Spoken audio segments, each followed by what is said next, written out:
one of the things that I found during my career was that there was devastating effects when you had poor policies.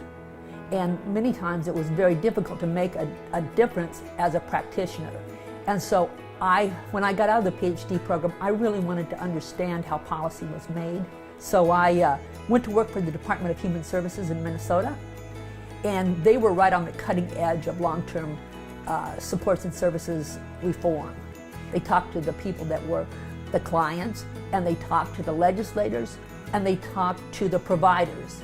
And as they talked about what we needed to do, they would listen, but when a person would say, oh, I think this idea or that idea, then they would say, well, that's a great thought, and then they would elaborate on it, kind of picking up new ideas, but also planting their ideas, so that by the time they actually finished their research, they didn't just have a study that you would put on the shelf, but rather they had built a consensus among providers, legislators, and customers so that that reform could go forward. And I thought, aha, wow, that is brilliant.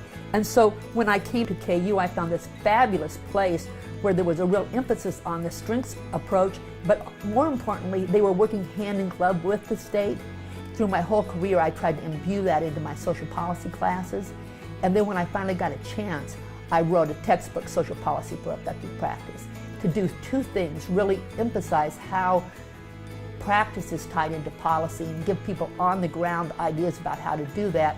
That was the first thing. And then the second thing was, most social policy books had examples.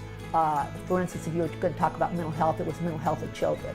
Or if you were going to talk about health, it might be health of children or families. Very few examples came from the aging or disability field.